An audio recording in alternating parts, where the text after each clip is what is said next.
नमस्कार दोस्तों। आज की हमारी इस चर्चा में हम भारतीय लोक कथाओं के एक बहुत ही रहस्यमयी और सच कहूं तो रोंगटे खड़े कर देने वाले पन्ने को पलटने जा रहे हैं। हम महाराष्ट्र के एक छोटे से गांव की एक स्थानीय किंवदंती पर बात करेंगे। ये कोई आम कहानी नहीं है। ये एक इंसान, एक खौफनाक शक्ति और खौफ व जीवनदान के बीच की उस बहुत ही बारीक सी रेखा के बारे में है। तो चलिए बिना किसी देरी के सीधे इस रहस्य की गहराई में उतरते हैं।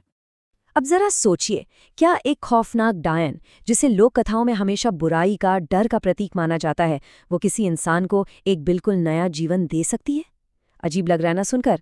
हम आज भारतीय लोक कथाओं की इसी रहस्यमयी और डार्क दुनिया के सफर पर हैं। ये कहानी हमारे सोचने के नजरिए को पूरी तरह से चुनौती देने वाली है। तो आइए देखते हैं कि आखिर ये किस्सा शुरू कहाँ से होता है। कहानी शुरू होती है ललित नाम के एक शख्स से। और देखिए, ललित की जिंदगी ना शुरू से ही मुश्किलों से भरी रही। जब वो सिर्फ 5 साल का था, तभी उसके पिता का साया सिर से उठ गया और पूरा परिवार घोर गरीबी में डूब गया।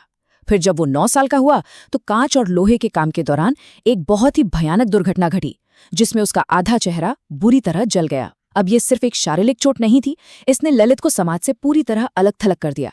32 साल की उम्र तक आते आते वो बिल्कुल अकेला पड़ चुका था, डिप्रेशन का शिकार था, शादी के रिश्ते हर जगह से ठुकराए जा रहे थे और वो बस घर पर अपनी बीमार माँ की देखभाल कर रहा था।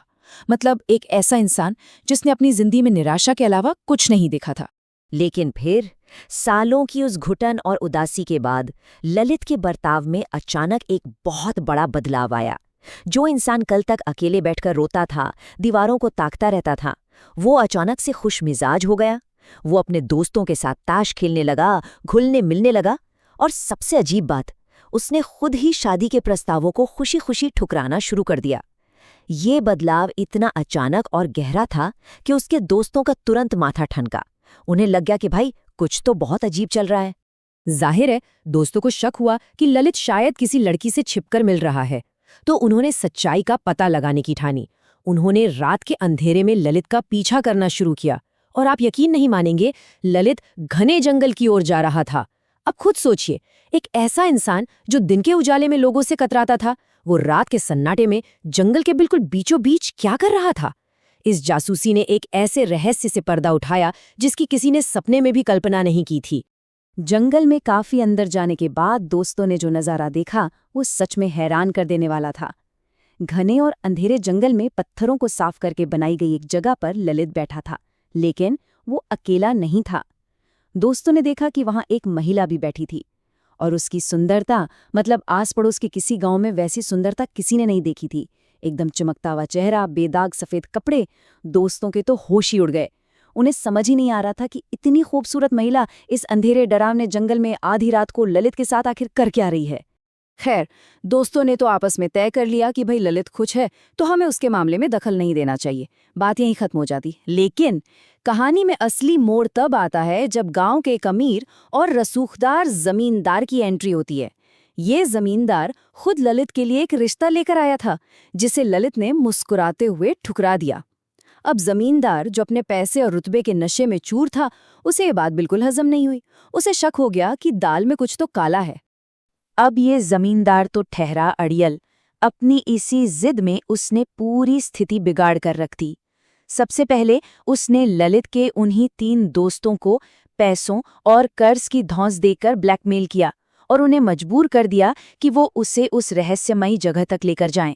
रात के वक्त वो सब फिर उसी जंगल पहुंचे। जमींदार ने जब उस बेहद खूबसूरत लड़की को देखा तो उसका घमंड जाग उठा।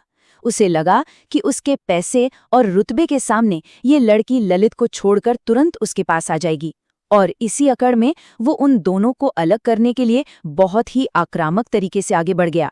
लेकिन जैसे ही वो जमींदार आगे बढ़ा, वहां कुछ ऐसा हुआ जो किसी बुरे सपने से कम नहीं था। ललित का ध्यान तो दूसरी तरफ था, लेकिन उन घुसपैठियों के लिए उस महिला के चेहरे से सुंदरता का वो नकाब अचानक से हट गया और अब वहां एक खौफनाक डायन खड़ी थी। उसकी आंखें पूरी तरह से काली थीं और बाहर की तरफ निकली हुई थीं। उसका रूप इतना डरावना और भयानक था कि जमींदार और उन तीनों दोस्तों के सच में हाथ पांव फूल गए। और फिर उस खौफनाक आकृति ने एक सीधी और साफ चेतावनी दी, अगर बीच आने की कोशिश की तो तुम सब मरोगे। लोक कथाओं के जानकारों की माने तो ये चेतावनी सिर्फ कोई खोखली धमकी नहीं थी। ये ललित को लेकर उस शक्ति के एक सुरक्षात्मक रवैये को दिखाती है। उसने साफ कहा कि ललित ने उसे नुकसान पहुंचाने से रोका है, वरना वो उन सबको जिंदा नहीं छोड़ती। ये रूप और ये धमकी इतनी ज्यादा खौफनाक थी कि वो अहंकारी जमींदार वहीं के वहीं दहशत के मारे बेहोश होकर जमीन पर गिर पड़ा। अब आप खुद ही सोचिए इसका नतीजा क्या हुआ होगा। वो जमींदार इतने गहरे सदमे में चला गया कि डर के मारे उसका जबड़ा ही लॉक हो गया। वो एक घूंट पानी तक नहीं पी पा रहा था। अगले दिन दोस्तों ने जमींदार के साथ जाकर ललित के सामने हाथ जोड़कर माफी तो मांगी, लेकिन खौफ इतना ज्यादा था कि किसी की भी हिम्मत नहीं हुई ललित को ये बताने की कि उसकी वो खूबसूरत प्रेमिका असल में एक खौफनाक डायन है। और ललित, वो इस पूरी अलौकिक सच्चाई से बिल्कुल अनजान, बस अपनी ही दुनिया में खुश रहा। चलिए कहानी में थोड़ा आगे बढ़ते हैं। इस घटना के कुछ समय बाद ललित की बीमार माँ का दुखद निधन हो गया। पूरे घर में मातम का माहौल था। लेकिन इसी बीच पड़ोसियों ने एक बहुत ही अजीब चीज नोटिस की। उन्होंने देखा कि रात के वक्त एक रहस्यमयी महिला ललित के घर आई थी। उस महिला ने बहुत अजीब से कपड़े पहने थे और उसका पूरा शरीर और चेहरा पूरी तरह से ढका हुआ था।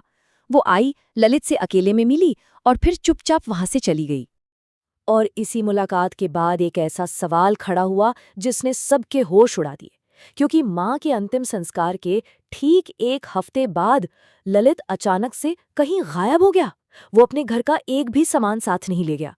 घर बिल्कुल वैसा का वैसा ही पड़ा था। कोई नहीं जानता था कि वो कहाँ गया।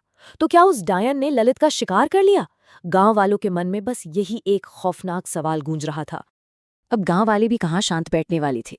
उन्होंने लगातार 15 दिनों तक उस पूरे जंगली इलाके, आसपास के खंडरों और शमशानों की खाक छानी, लेकिन हाथ क्या लगा। उसी जंगल वाली जगह पर जहां ललित बैठता था, वहां उन्हें कुछ फटे हुए कपड़े मिले, कुछ मर्दों के और कुछ औरतों के। ललित का कोई नामो निशान या कोई शव नहीं मिला। तो अंत में पूरे गांव ने वही निष्कर्ष निकाला जो अक्सर ऐसी लोक कथाओं में होता है, कि उस खौफनाक डायन ने ललित को मार दिया और उसे खा लिया।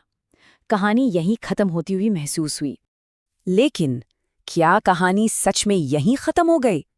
बिल्कुल नहीं, क्योंकि यहाँ एक बहुत बड़ा मोड़ आता है।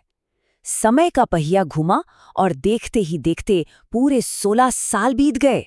उन 16 सालों के बाद महाराष्ट्र के उस गांव से बहुत दूर मध्य प्रदेश के एक भीड़-भाड़ वाले बस स्टैंड पर ललित के उसी पुराने दोस्त ने उसे देखा।